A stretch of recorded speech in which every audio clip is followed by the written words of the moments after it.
Hello, and thank you for joining us for another conversation around good. These are our webinars that we call Good Table Talk, and made possible by.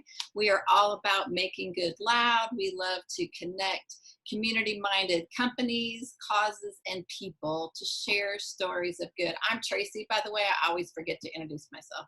Not that it matters, but anyhow, I'm Tracy with Made Possible By, and I'm excited. We are all ladies in the house today. I told Hetty that he's out. You don't even come today because we've got enough people, enough females. We don't need anybody else. So I want to introduce to you our guest today. We have Allison Conti of Watkins-Conti. Am I saying that right? Watkins-Conti?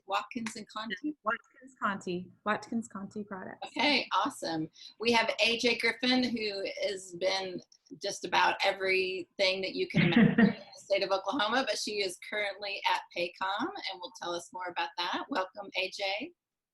Thanks, Tracy. And we have Miss Regina Banks, who is also a woman of many hats.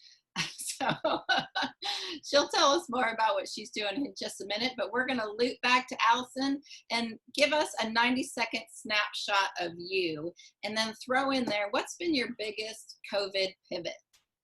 Okay. All right. So I'm Allison, and I'm a single mom in Edmond, Oklahoma. I'm the founder of a platform global women's healthcare company called Watkins-Conti Products. We have utility patents with 51 claims in 17 countries and more patents that we're working on. And our goal is really just to destigmatize taboo subjects related to women's healthcare, innovate around them, and create solutions to basically help women. So being a women's healthcare company going into COVID, we had raised $3.5 million and done our feasibility study, engineering, biocompatibility testing, manufactured our product, 4 meetings with the FDA, and we're in these clinical trials. All we have to do is finish these clinical trials and boom, they get shut down. So we had just started trials at NYU. And so we really looked at this pivot from 3 different angles. One, we tried to modify the design of the trial to implement virtual visits and a courier service and things of that nature, which ended up, it would have interfered with the scientific data. So we weren't able to do that. But what we were able to do is take some of our assets and figure out how to capitalize on them. So our product is a medical grade silicone reusable product, and we had manufactured little containers to keep them in. And so we thought about it and we're like, you know what, there are menstrual cups out there that people are using, women are using regularly, and there's not really a place, for them to store them safely and clean, after they clean them. So we've taken this product to market. It's on mycupcase.com and it's on walmart.com now. Nice. And that, and then one other pivot that we've made is we've really spent a lot of time expanding our intellectual property portfolio. And so we have other medical products that we're patenting. In fact, one of them is a diagnostic piece that we're now working with OU Entrepreneurship School at the Tom Love Innovation Hub there to develop that as well. So that's been a really exciting thing that's come out of, COVID, which has been goes without saying, but for sure. Well, it's so hard when everything gets shut down and you're just, you're blowing and going, and then all of a sudden you can't do anything. So that's hard. Well, I'm excited for you to tell more about your products in a few minutes. So I think it's really cool what you're doing. Thank you. AJ, I wish we had like 30 minutes for you just to give your 90-second thing, but see if you can do it. Can you do it? I can do it. I'm AJ Griffin, mom to Alex and Reagan, wife to Trey, but I spent for the better part of 2 decades, almost 3 now, in one way or another serving the state of Oklahoma, and primarily focused on just creating systems that work better for Oklahoma businesses so that we make our state the best place to live, work, raise a family. And that's always been my mission, regardless of what I've been doing. I've got a background in the nonprofit industry and spent 6 years in the Oklahoma State Senate. And now I am the Director of Government and Community Affairs for Paycom. And Paycom is one of the fastest growing technology companies in the country. We have clients and work with businesses in all 50 states. And so I act as primary liaison between Paycom and the community and government officials pretty much for the entire country. So after all these years of focusing on Oklahoma, I now have just a great window into what's happening and what's working in all 50 of our states. And my roles at Paycom include interacting with government officials. I oversee our corporate philanthropy program and have helped to build that over the last couple of years. I've been with the company for 2 years. And then on the side, I think my hobby in life, my husband plays golf. I serve on boards of directors. So that's my hobby is supporting fabulous Oklahoma nonprofits. And I couple with national. Sit on the board for Human Rights for Kids, which is a national group working to end life without parole sentencing for juveniles across the country. I'm on an advisory board for a prenatal to 3 project on the University of Texas. And then I work as an advisor for a nonprofit called the Priority Center, which is actually in Orange County, California. So that's been an exciting thing to happen over the last few months for me, is to really kind of branch out from being very Oklahoma centered. Yeah, that's different for you. That's cool to see the different things that the different states are doing. I know that you have a huge heart for kids. Thank you. You really are a great fighter for, sorry, my phone was ringing, for the foster kids. So thank you for doing that for a long time. I really appreciate that. And you were a teacher. I am. It's hospitality, education, and nonprofits was my business background before I was elected to the legislature, which is, I always tell everybody I learned everything I needed to know to be in politics, working a white line at El Chico when I was in college. When I was I'm telling you, if you work in food service and you're kind to people, then you can work anywhere in the world. I concur. That's awesome. All right, Miss Regina, tell us about you. Well, let's get started. For my long story, you talked about blowing and going earlier, and I was like, yeah, that's totally me. So my name is Regina Banks, born and raised in Greenwood of Tulsa, Oklahoma, my entire life, and went to OU, studied musical theater there. But since then, I have really grown passionate about people and community. So I'm a mother to 5 teenage girls, 3 by birth and 2 by fate. One is an international student from Korea, and the other is an international student from China. So I basically run a sorority house, and I just sent one of my 18-year-olds off to college. So I am still adjusting to all of the feelings and emotions, and then the next one will go off in January just due to all the COVID changes. So it's hard letting your babies leave the nest, especially when it's your first time. So I am adjusting to that, but I also serve a lot in the community, AJ. So working on boards is kind of my jam. I love it. I find it's the best way to really get plugged in and make an indelible difference in the community. So I serve on the Oklahoma Single Parent Scholarship Program Board. And that is pretty self-explanatory, but if you can't pick it up, we give scholarships to single parents who are trying to complete a degree, $1,000 scholarships each semester, and that money can be used for whatever reason they want to use it for. If it's buying new tires or milk or groceries or babysitter or college books, we feel like single parents know best how to spend that money. So we just gave away our biggest scholarship, largest number of scholarships, and that's 28. So we're really excited. I also serve on the Myriad Gardens Foundation board, and as you know, we just recently opened up the Scissortail Park, and so that is huge. And then this week we got big big news with a huge gift. I know, so exciting. So lots of great things, even in the midst of COVID, lots of great things are happening. I serve on the DMD advisory board at Oklahoma City Community College. And most recently, and I know Tracy and I spoke about this, I don't serve on the Ignite OKC board any longer, but I spent a good amount of time there, and I just love everything that they are doing in the community. So I want to give props to Ignite OKC. And I love the question, Tracy, about kind of a COVID shift. My pre-COVID life was busy all the time. And since the pandemic, it has really slowed down in the most beautiful way. So I didn't even mention this, that I run 2 companies, and I also work at Heritage Hall. So let me go there just for a little bit, because I run a marketing agency by the name of RJB's Concepts, and that we're on our 13th year, which is crazy.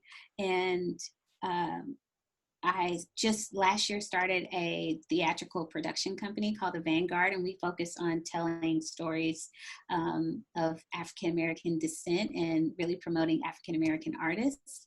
And then I work here at Heritage Hall, which is where I'm at right now, and I've got on my t-shirt,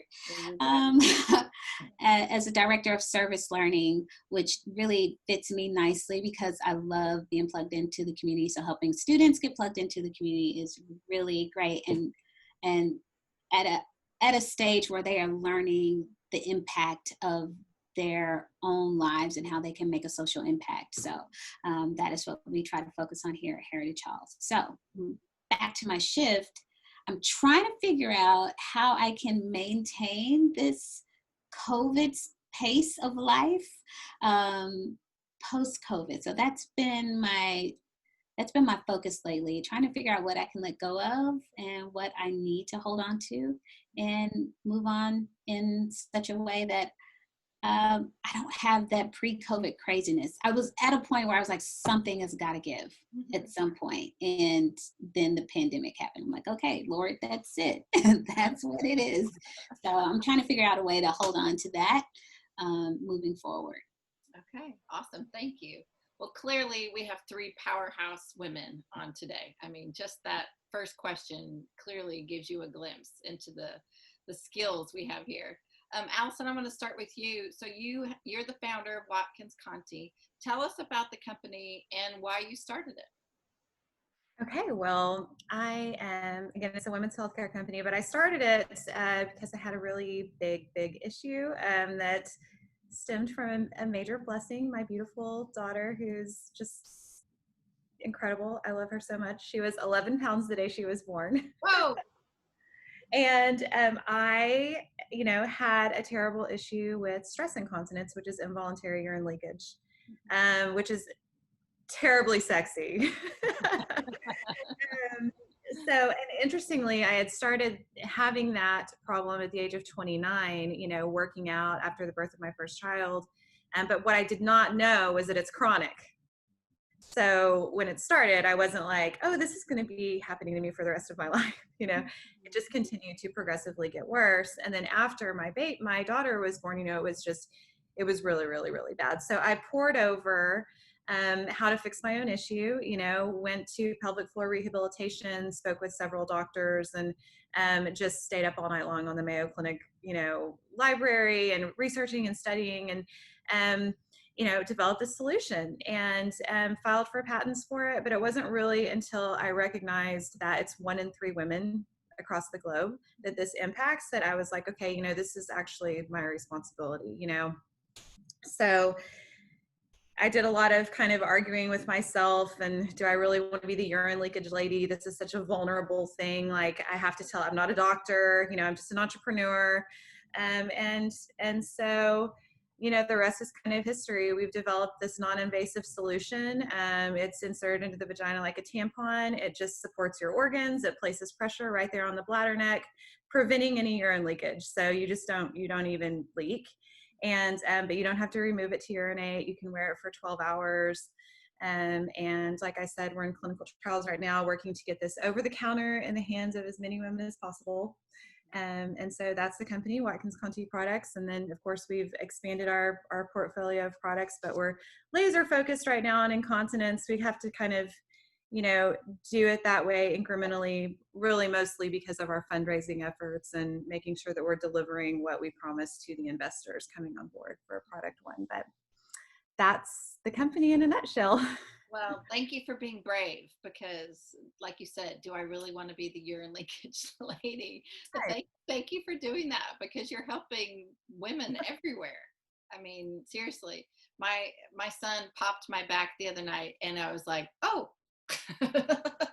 it's an issue. You just never know when it's going to happen. So yes, thank you for doing that. Thank you. Sorry, I'm going to look down here. Our next question, Regina, you were talking about how you're the director for services and learning at Heritage Hall.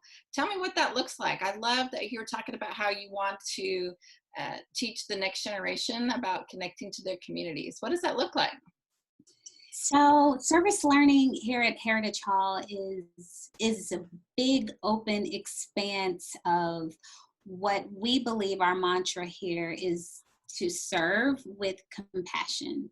So I thank God for these kids. They are just so plugged into the needs of the community and even amongst themselves. So it's very typical for schools to have community service hours, but we really try to make an impact in the community and tie students to organizations and programs that also mean something to them. So, if it's Kate who wants to be a doctor and she's so focused on her studies, she's one of those overachieving students, there is a wonderful program for her where she can learn how, and it's a program over the summer where she can learn how to use her medical skills to impact the community and how to give back. So already, before she's even gone to college, she is learning about the component of giving back. And I love that it's built into every facet of Heritage Hall culture, even from the lower school. They have service projects all the way through 12th grade. We even have a whole day where we shut down the whole school, no classes. We just go out into the community. We send out all of the upper school students and teachers into the community at typically between 40 and 50 organizations. We go and we serve, we pour out, sort of like OU's big event, a lot like it actually. So I love that about Heritage Hall, and that is what we try to do here with Director of Service Learning. And even now in this time of COVID,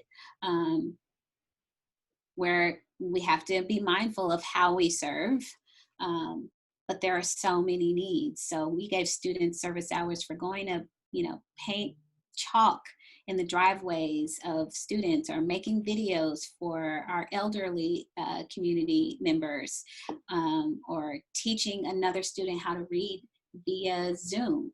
So we're thinking outside of the box. There is no box in this COVID climate, and we are trying to figure out how we can best serve our community and the needs around us, especially at a time where the needs are great. So getting the students to look for the helpers, not just look for the helpers like Mr. Rogers said, but also be a helper. Mm-hmm. I love that, to teach them that early on and to help them find what they would be passionate about, because you're more likely to continue in something that you really care about. So to help them find their niche, that's great. Thank you for doing that. Our Zoom is going to kick us off in about 10 minutes, but we're going to loop back in. So just so you know, I'll send you an invite again as soon as this does that. I don't know what's going on with my Zoom. It's done that to me twice lately. So as soon as it cuts us off, I'll send you a new invite. Okay? Nicole? Okay, thank you. So AJ, talk to us about being the Director of Government and Community Affairs at PACOM. So PACOM's an Oklahoma company, but like you said, you're in all 50 states, and that you guys have a huge impact. I know you and I have talked about how you guys give regularly to lots of things, but sometimes you don't even talk about this, what you all consider the smaller things, that you do. Mm-hmm. So how does giving look like across the country when you're in a company that's all over the place?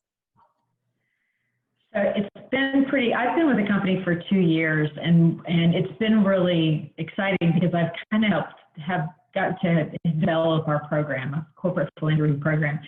Paycom was founded in 1998 and was really just kind of a small payroll processing company for a long time, but got large enough in 2014 to become a publicly traded company. And so now we literally have offices in 50 cities across 32 states, and then of course corporate headquarters in Oklahoma City and a large facility in the Dallas-Fort Worth area. So we've developed a 3-tier approach, and that is to include philanthropy, service, and education. And ironically, some of what Regina does, I do as well. Her audience is young people. Mine's also young people, but they're young professionals.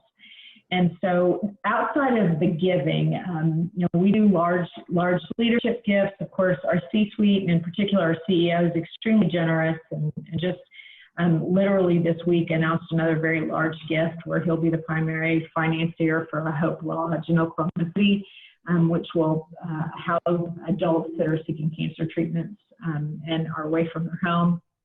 And that would all be for free. So, the large leadership gifts are in the millions and hundreds of thousands of dollars, all the way down to encouraging our employees to donate $5 to $10 to $15 to $20 out of their paycheck to do our charity of the month. And so that employee giving component is really where I've had a lot of focus. And how do you, when you're an Oklahoma-based company, but you've got hundreds of employees that are in Chicago and New York and Orange County, California, and Miami, how do you create a system to encourage them to give, to get them involved, and create opportunities for them to not only give, but also to participate and to learn about charities? And so we employ our product a lot. Our employees give through the Paycom app, which is pretty exciting. And then the education component comes through the Paycom app as well. And our big pivot, I didn't mention that in the intro because it was more appropriate to talk about it now. We went from a 100% go to the office company to a 99% work from home company in 2 days. Wow. And so all of our corporate philanthropy was based on, it was very event-based. It was we're going to have a build for Habitat for Humanity. Now we're having to pivot and say, how do you engage individuals when they're physically not able to go someplace? So, we're planning the toy drive for Anna's House, where we'll support kiddos who are in foster care through the Anna's House network. And Amazon is going to be our friend. And so we've had to change all that and pivot and make it virtual. But it's creativity, and on my job in the corporate philanthropy area, and Regina's job, engaging young people in service, are actually very similar. Although you all are recipients of some corporate giving, and we're shelling out the, which is a lot of fun, by the way. After being a nonprofit executive director and having to fundraise for a lot of years, it's really, really fun to be on the other side and to help distribute money. Yes. I think Paycom is a great example of a company that gives back in a big way, because we're finding in our research that people don't just want to shop or do business with companies who are doing good. They want to work for companies that are doing good. And I think that you guys are a perfect example of that, because it inspires a sense of purpose. And Tracy, I'll challenge everyone. We just joined the S&P 500. And if you look at the companies of the S&P 500 and the philanthropic footprint of those 500 companies, you will see it represents a very significant chunk of the philanthropy, the corporate philanthropy across the country. Wow. Well, that just says it right there, doesn't it? I mean, people want to work there. That's great. Thank you. Thank you, AJ. Allison, one of the ways that you give back to your community, and this is true of all of you all, is serving on boards, serving on different communities. And I don't think that everybody sees that as giving back to the community.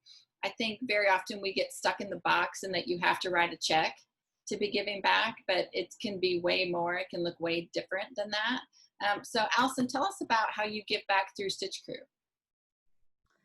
Oh, Stitch Crew. I love Stitch Crew. They're founded by Erica and Chris Lucas, and Gabby Eichenbaugh is heavily involved, and they're great people. And their mission, in partnership with the Oklahoma City Thunder Launchpad, is to help startups and local founders in the community, achieve economic mobility, helping them in that way. And so, one way that they fuel these startups is by sharing their experience and relationships. And I think that something that all entrepreneurs have in common is that, we're constantly learning, and we're constantly interested in adding to our team and learning from everybody and peeling the onion and asking questions. And we know, I think across the board, entrepreneurs know that, we don't know everything. It's the team, right? And so, I've been really intentional with trying to surround myself with people that are smarter than I am. And I've traveled across the country, of course, prior to COVID, and built a really amazing team. I'm so thankful that I've had that opportunity. And so it's really, really fun to come back and share that with people locally, that are just starting their company, that are just a couple of steps behind me, and I'm continuing to learn from people ahead of me. So it's just, it's kind of like a no-brainer. It's fun. It's fun. I love it. And I'm thrilled to be a part of it. My goal, though, is to be like Paycom and AJ that are selling out. But we've given back on much smaller levels because we have private investors that have come in. But yeah, that's been really fun, working with Stitch Crew. So. Well, thank you. I personally thank you because you were one of my mentors when we were part of the Stitch Crew Oklahoma City Thunder Launchpad Accelerator Program. So thank you for doing that. I appreciate it. I love so much what you're doing. So it's just been a pleasure. Thank you. Really awesome. So AJ, tell me about, you have such a wide range of experience. We talked about in your intro that you're a teacher. You ran a nonprofit for years, the Family Youth Services, which that's so much there. Serving as a senator, like you said, you're on many boards, now working for this huge company. Talk to me about why you think it's important for community-minded businesses to be involved, because you've been on the nonprofit end, you've been on the business end, you've been working with at the Capitol with all the craziness that happens there. Tell me how community-minded businesses make such a difference. Well, and especially in states like Oklahoma, our corporate citizens they're invaluable. If you just look around at education institutions, be it, higher education and the support even for K-12 and the startup nonprofit world, those people that are the type of person to see a problem and then come up with a solution for that. They're the same type, just like Allison. So she identified a problem and she started her business to solve that problem. Well, our problems in society and the things that we use philanthropy to accomplish, it's usually the same people. They're driving those solutions. It isn't just about the money that's produced through the corporate world, although that is extremely important to support the work of those nonprofits. But it's also, that expertise. Allison was talking, we talked a little bit about serving on boards. The movers and the shakers of all of our large philanthropic organizations, be it the foundations and the nonprofits, the board is made up of generally the business community that's lending their time and their talent and their treasure to support that work. These are not separate entities. I get a little frustrated when people try to say that the government is this and the nonprofit world is this and the business world is this. where we're our best is where all of those three lines are working together and in sync to solve problems, because there isn't a single problem that can be solved in just one area. I mean, they all have to work together. And so at Paycom, we get not only are we a philanthropic member of the community as our own business, but we also have over 1,500 nonprofits as clients. Oh, okay. So our product is supporting those organizations doing work in their community, and we're helping to make them more efficient and improve the employee experience for people that are working for nonprofits all across the country. So it's kind of got that second tier that's really exciting to be a part of. Wow, I so appreciate any company that gives back, but just the fact that Paycom, you guys look for ways to give back. You're creative about how you give back. And well, like I said, it's outside the box. You're not just necessarily writing a check. You're inspiring your employees to give back. And it's the little $5 that makes a difference though, right? I mean, we can all do $5. I did a webinar recently with an organization out of South Africa, and $5 to this organization in Africa, $5 will feed a kid for a month. So very often we think those small things don't make a difference. Like taking the time to serve on a board, that's a huge thing. That's a huge thing because you're investing in that organization. Tracy, one of the most exciting things we've done over the last few months and especially since we've been remote, are the note writing. So we supported Tenaciously Teal with having our employees write notes to cancer patients. But then we did another project with a veterans organization, writing notes to veterans organizations, and then to the developmental disability community as well, for TARC and also. So we've had to be really creative. What's something you can do whenever you can't physically go somewhere? And the employees love that because they want to be a part of the community. And that's how do you teach them how to engage. It's been really exciting. It's a lot of fun. I love my job, in case you can't tell. I love my job. That's great. That's great. Well, handwritten notes, again, so simple. So simple. But your employees love it, and the people that get it love it. Because how often do you get a note, right? I mean, it doesn't happen very often, unless Hetty's your friend and Hetty sends notes, because that's what Hetty does.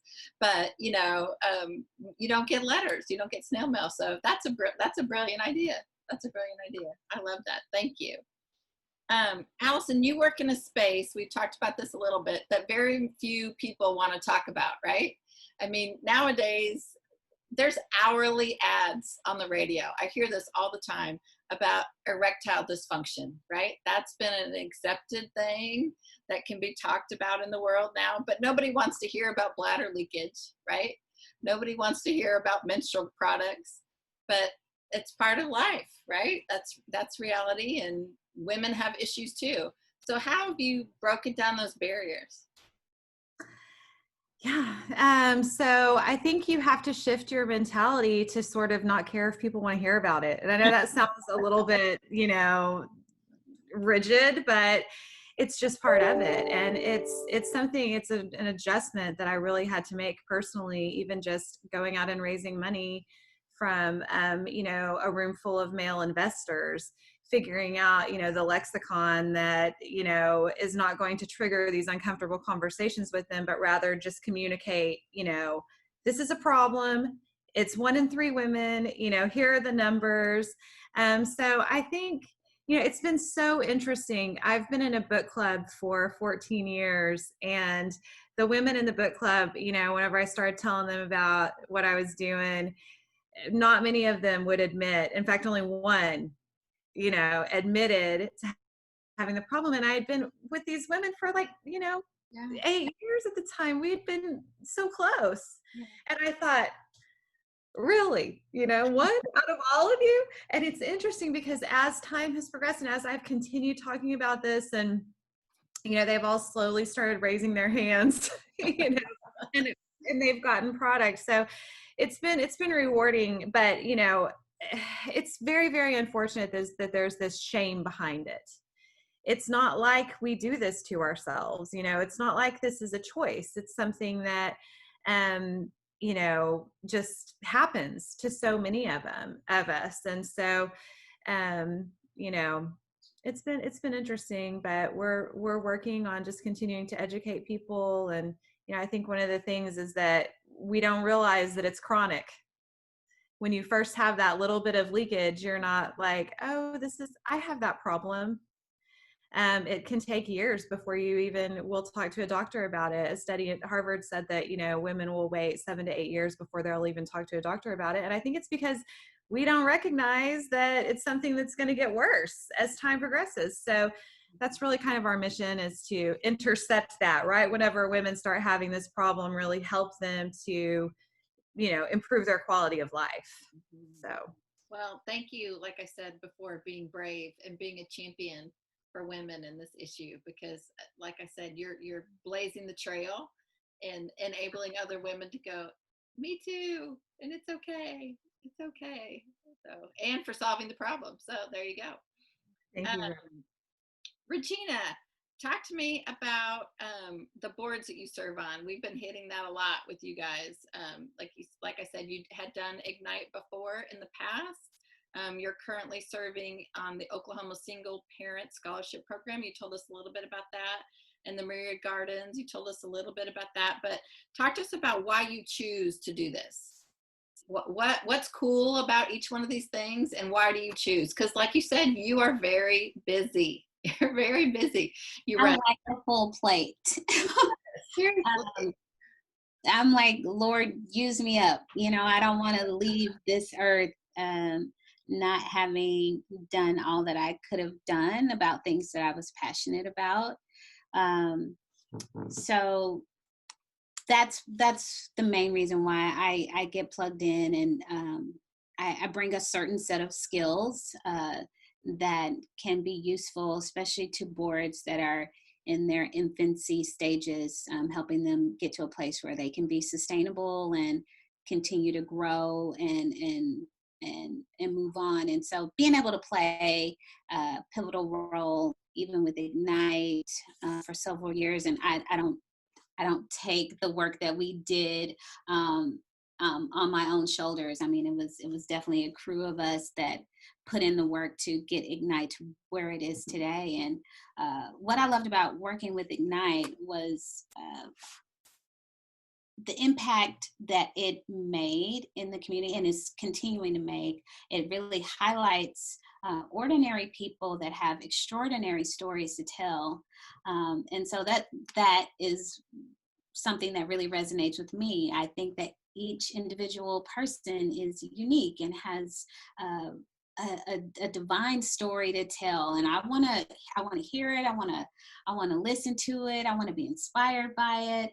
And I think that the people who have made the biggest impact on my life have been, maybe they're not on TV and they're not a celebrity, but they are ordinary people who are doing extraordinary things. And that's the kind of stuff that fires me up. So one of the coolest things I loved about working with Ignite was it was one of the most diverse boards I've ever been on. I mean, ethnically, age-wise, men, women, it was just amazing. And we were able to come together for a common cause and get a lot of stuff done in a short amount of time. And so it was really cool. And then even taking the organization and growing that into, okay, how can we make a bigger community impact instead of, oh, let's bring some people to a stage and they give their little presentations. It became much bigger.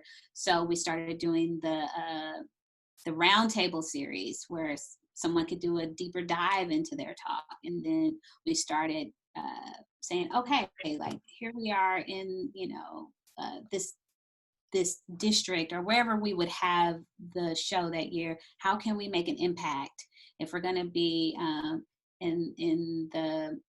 if we're going to be downtown or in the Plaza District? Like, how can we make an impact beyond just putting cars in parking spots? So really meeting with the community leaders there and the business leaders there to say, hey, how can we connect and really make this more about this community here? So, and I love that those things have continued on. Oklahoma Single Parent Scholarship Program. I was not a single parent until recently. So even through college, I wasn't a single parent, but I was a young mother. I got married young. I started having kids young.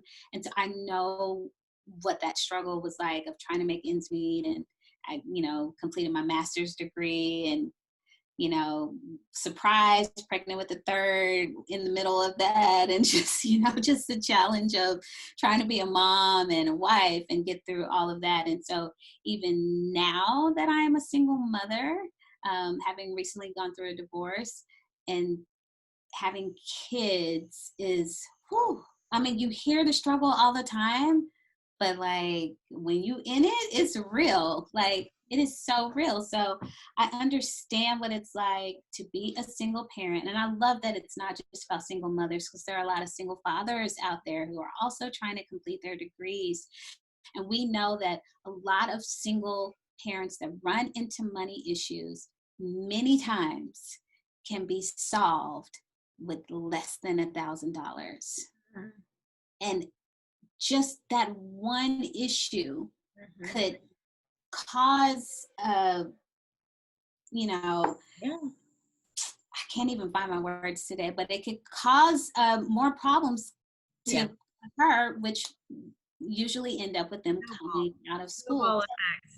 Yes. Allison's like, yes. So, what we love to say about Oklahoma Single Parent Scholarship Program is that we have an opportunity to impact generations. This gift is not just a one-time gift. This is a gift that will continue to give, because we know if this parent can get their education, it's going to completely change the trajectory of their lives and their children's lives. They'll be able to earn more and do more things. And I love the story of Camille, who was one of our recipients, had a beautiful story of graduating at the same time that her son was graduating. Her going back to school inspired her son to continue to get an education as well, and they were able to graduate together. And then she came and served on the board, and now she's like living in Hawaii. She's a nurse. She is living her best life, and we know that that's because she was able to get an education, and the gift that we gave made it possible. And then the Myriad Gardens, just sprinkling love and culture and horticulture all over the place. I love that you can go downtown and be completely engaged, whether you are 3 years old, 30, or 93, you can have a good time in downtown Oklahoma City. And that was not the case 20 years ago. And so the Myriad Gardens and what they are able to do to really impact the Oklahoma City community at large, and now even with the Scissortail Park, and how it just brings families and communities together to be able to really engage in fun activities, as well as learn, so that you can come and be educated. And then you've got, and now we're getting ready to shut down. So if you haven't been to the Crystal Bridge, go, because before the year is over, it will be shut down, and we'll remember what it used to look like. But we've got some really big surprises coming. So I love that so many festivals and just ways to bring the community together and really touch every member of the family, no matter the age. And while at the same time being surrounded by all of the beauty that can be found right here in Oklahoma. I think that is just fascinating. So I serve because it usually resonates with something in me. I love being outside and connecting with others and connecting with nature. I sound like a total hippie right now. I got my long hair with the part in the middle. I need like a flower headband or something. But these are the things that resonate with me, and I think this is the kind of stuff that makes the world go round.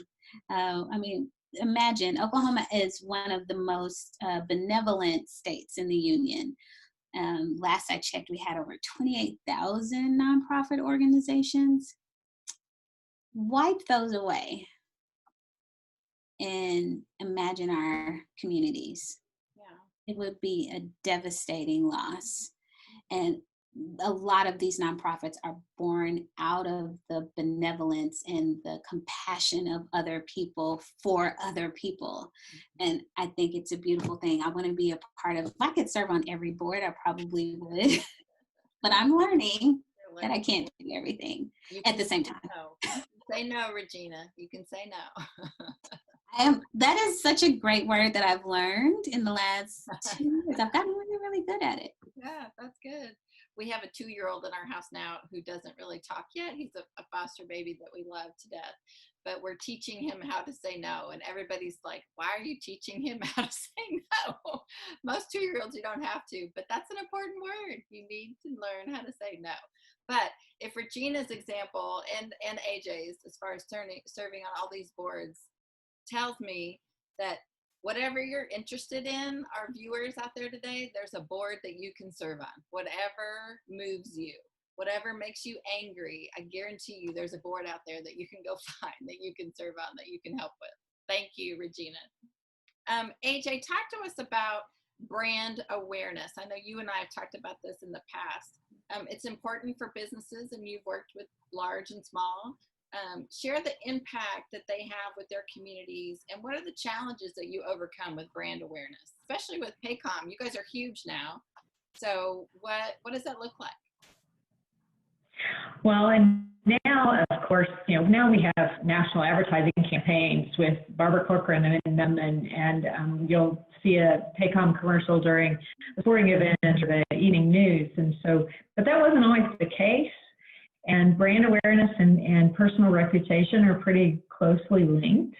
And so for a long time, Paycom was our CEO, Chad Richardson, and his personal brand kind of sprung the company to where we are now. When we work in the area of philanthropy, it's important, we want to support the causes that have great reputations.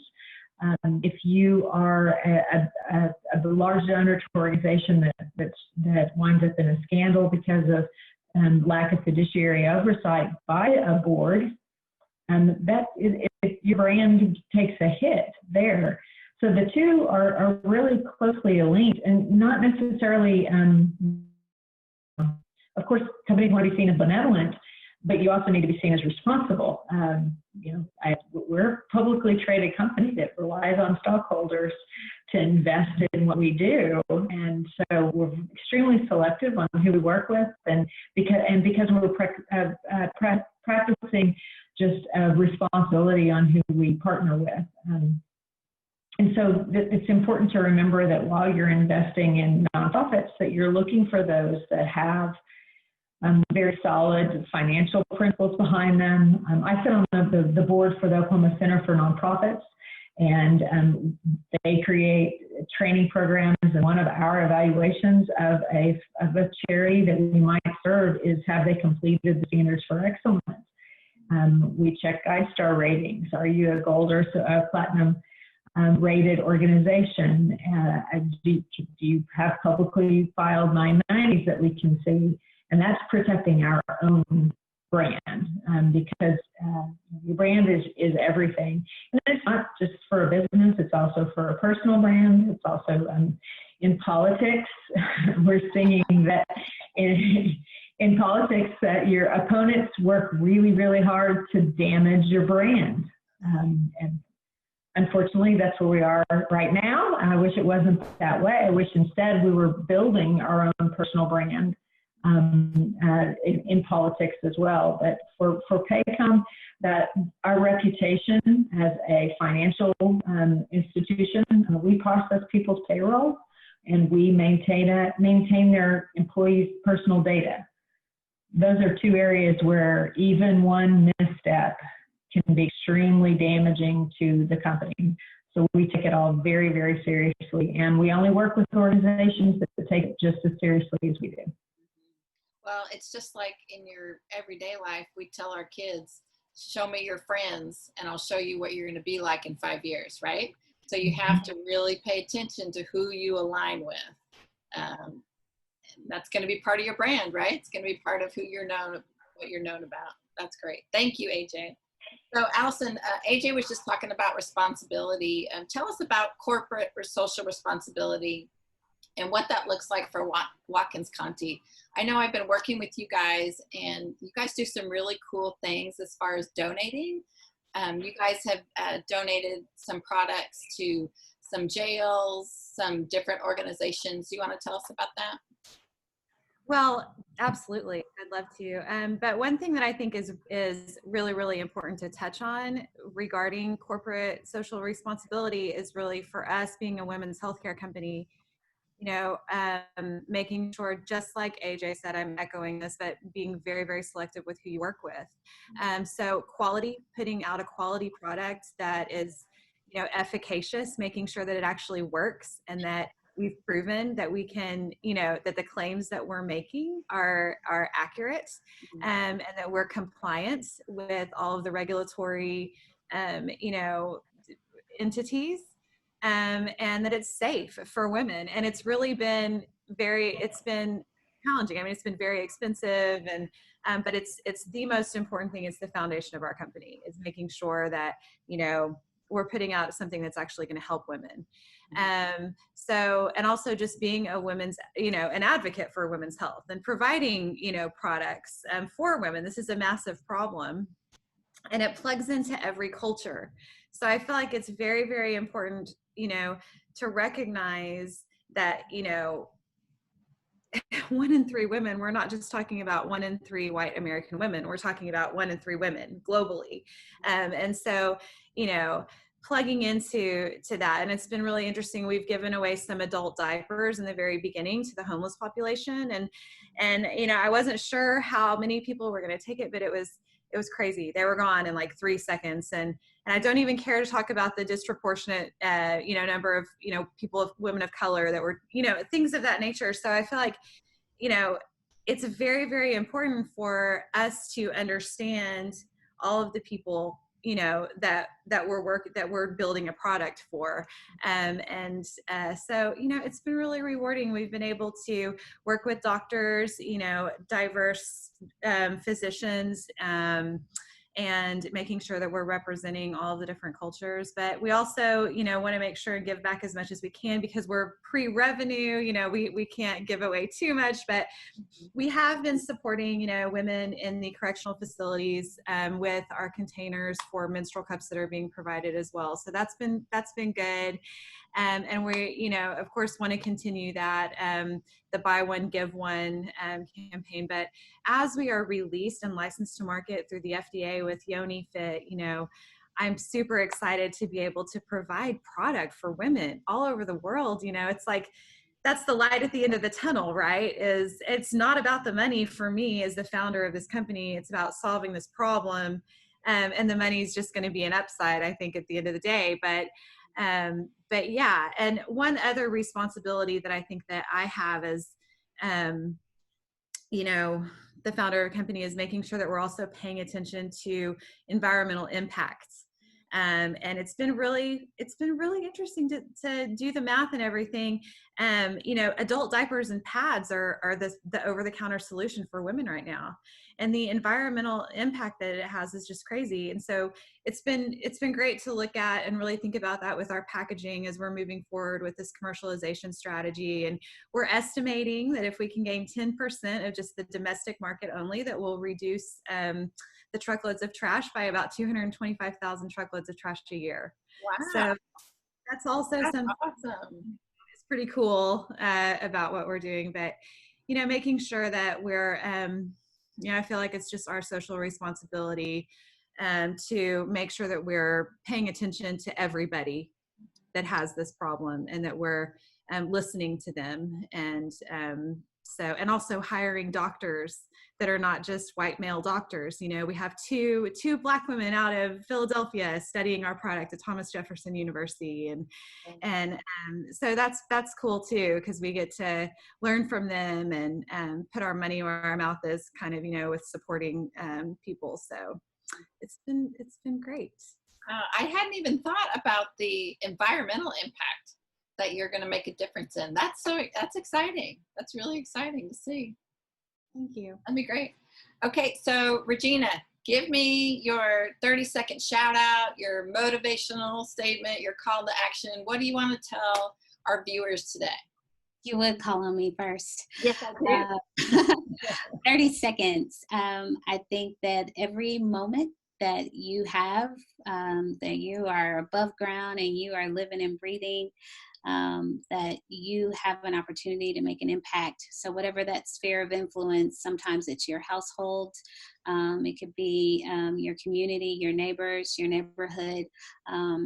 Make an impact. Make a positive impact wherever you go, wherever you are. And want to give a shout out to my House of Joy. That's what we call ourselves, the House of Joy. So to Maya, Candy, Soyan, you just saw Esther and Amber, thank you for bringing joy into my life. And that's what I want to say. I think I'm pretty sure I'm past 30 seconds. No, you're good. You're so good. Regina, I love that you call your house a house of joy. I love that. I think I would call my house a house of noise. So. Oh, it's noise too, especially when the K-pop is on. Okay. That's awesome. That's awesome. Thank you, Regina. And AJ. thank you. No, sorry. AJ. So I'll start with my shout out, and one of my team members at Paycom is Tara Steffens. Tara is a up and coming nonprofit guru in Oklahoma. She works with our community relations coordinator. So all the things that I get to help kind of dream up and envision, she actually has to make happen. So she's the one that fills out the form. It means that somebody gets a check at the end of the day once we've decided where those checks are going and things. So big shout out to Tara. And then just the other things, if someone wants to know how to get involved and they have a passion but they don't know where to go, especially if you're in the business community, pick up the phone. You can call me. I also recommend make contact with the Oklahoma Center for Nonprofits. They have member organizations all across the state. So if you're in Lawton or Enid or Godibo or wherever, and you want to get yourself plugged in, they're going to know where the quality philanthropy organizations are that need board members to engage. And so big shout out to the Oklahoma Center for Nonprofits as well. Okay, thank you. AJ, I want to thank you too for just being accessible. I mean, even when you were in it and your life was insane all the time, you were very accessible to your people. And not everyone who serves in the government is that way. So thank you for doing that. I really appreciate that. Thank you. Thanks, Trace. Sure. Allison, talk to us. Well, I heard an interesting quote that I just wanted to say today, actually, through an organization called Chief.com, and it's women CEOs basically coming together and lifting each other up. But it's just a really good quote, and it's change the way you look at things, and the things you look at change. So I really liked that. But for me, I mean, I could not do any of this without the people surrounding me. So, I'm just so thankful for, Sean Miller is a student at UCO and he's my assistant and he's phenomenal. Stephanie Nichols is on our team. And when I first got started, I didn't know what I was going to do. And so I knew that the FDA was going to be a huge challenge for me. So I just flew there and went to a public conference. And I was an hour early because I just wanted to make sure that I was going to be, I didn't know where it was and all of that. And I met Gina Ferrier. She's our regulatory project manager now. So I want to give her a shout out. She really helped start all of this, with me and my brother, Ross Watkins, and of course, our board. I mean, I can go on and on and on and on. So many people are incredible that I work with, and I'm thankful for all of them.